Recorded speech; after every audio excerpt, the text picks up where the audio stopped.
Hello students, let's continue with lecture 5. This is the first theorem in this lecture. Let V and be as in theorem 1 of lecture 3.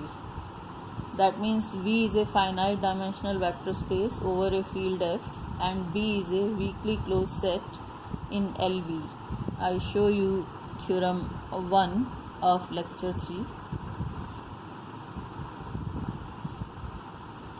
This is the theorem 1 of lecture 3. So we are assuming these conditions, that V is a vector space over a field F, finite dimensional vector space, and B is a weakly closed set in LV such that every element of B is nilpotent.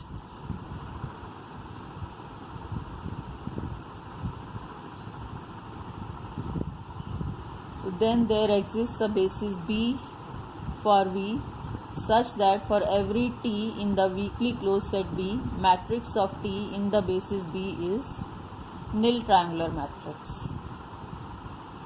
So here we assume that V is not equal to 0 because that is the trivial case. If V is 0, then LV will be 0, so the weakly closed set B is also 0 and hence T will be the 0 operator, so it will be a 0 matrix. So we don't consider this trivial case. V is non-trivial. Let B star V be the space spanned by all elements of the type TV, where V is in V and T belongs to B star. Then B star V is not equal to V. This step was explained in the proof of theorem 1 of lecture 3 also for the case S tilde V not equal to V. So same proof will work here, that B star V is not equal to V. Also B star square V, which is B star of B star V. Then because B star V is non-zero, so B star square V will be a proper subset of B star V.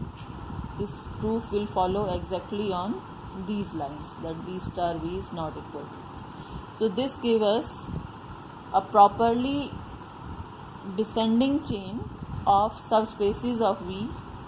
V contains B star V, this will properly contain B star square V, this will properly contain B star n minus 1 V, and so on.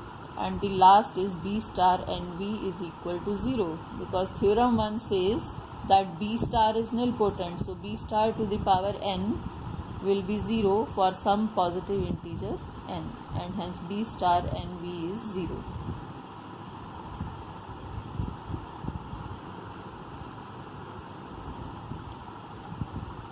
So we consider this B star n minus 1 V and take a basis B1 equal to E1, E2, En1 of B star n minus 1 V.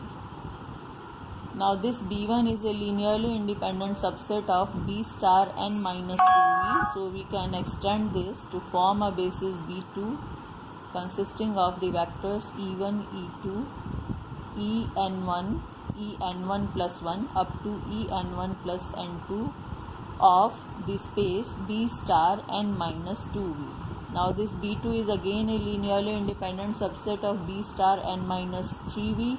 So we can extend this to form a basis of B star n minus 3V. Continuing like this, we will obtain a basis B equal to Bn consisting of the vectors E1, E2 up to En1 plus N2 plus Nn of V, where N1 plus N2 plus Nn equal to M is the dimension of the vector space V. Now it is easy to see that B of B star n minus kV is contained in B star n minus k plus 1V. So for any T in B, T of E1, T of E2, T of En1, these will be vectors in B star nV, which is 0. So TE1, TE2, TEN1, they are all 0. On the other hand, because En1 plus 1, En1 plus 2 and En1 plus N2, these are vectors in B star n minus 2V. So T of En1 plus 1, T of En1 plus 2 up to T of En1 plus N2, these are vectors of B star to the power n minus 1v, and hence they will be linear combination of the basis elements of V1, linear combination of elements of V1. So similarly, these T of En1 plus n2 plus 1, T of En1 plus n2 plus 2 up to T of En1 plus n2 plus n3, they will be elements of B star to the power n minus 2v. So they will be a linear combination of the elements of the basis B2, and we continue like this. Finally, T of En1 plus n2 plus n minus 1 plus 1 up to T of En1 plus n2 plus nn, these will be linear combinations of the elements of B, n1, n minus 1. So when we form the matrix of the linear operator T in the basis B, we will have a nil triangular matrix of this type.